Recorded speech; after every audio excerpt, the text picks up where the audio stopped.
Welcome to DNA news channel.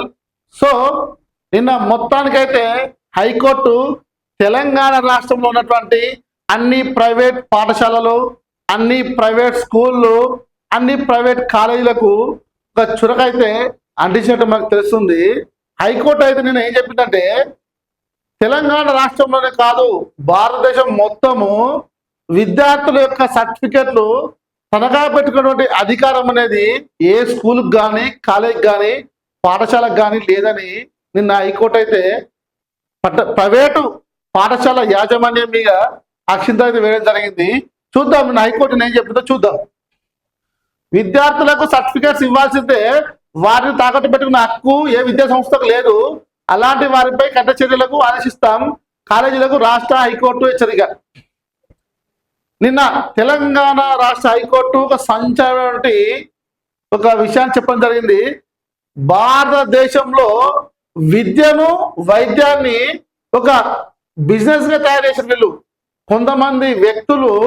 అంటే వీళ్ళు చేసే పని ఏంటంటే దేనిలో ఎక్కువ ఇన్వెస్ట్మెంట్ చేస్తే డబ్బులు వస్తాయో అటువంటి 2-3 బిజినెస్ ఎంచుకున్నారు.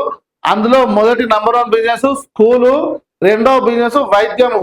ఈ స్కూల్ ఎలాగైతే నంబర్ 1 పొజిషన్లో ప్లేస్ ఎందుకు వచ్చిందంటే ప్రతి తల్లిదండ్రులు చాలా కష్టపడి కష్టం చేసి నేను చేసే కష్టము నా పిల్లలు చేయకూడదని అప్పు సప్పు తెచ్చి ప్రైవేట్ స్కూళ్ళల్లో కాలేజీలలో చదివిస్తారు.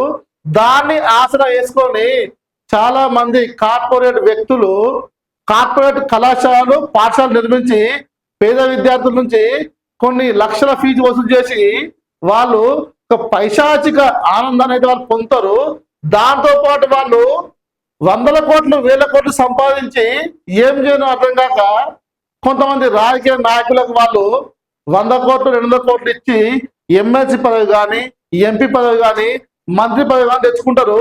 ఇలా చెప్పుకుంటూ పోతే తెలంగాణలో గతంలో చాలా మంది విద్యా సంస్థల అధిపతులు తెలంగాణలో ఎమ్మెల్సీ చేసిర్రు, ఎంపీ చేసిర్రు, మంత్రి చేసిర్రు.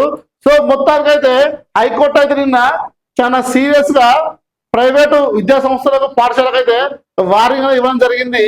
ఇక నుంచైనా తెలంగాణ రాష్ట్రంలో ఉన్నటువంటి అన్ని ప్రైవేట్ స్కూళ్ళు పాఠశాలలు కొంచెమైనా సిగ్గు శరం తెచ్చుకొని పిల్లలు పాస్ అయిన తర్వాత కూడా సర్టిఫికెట్లు మీరు మీ దగ్గర ఉంచుకోకండి.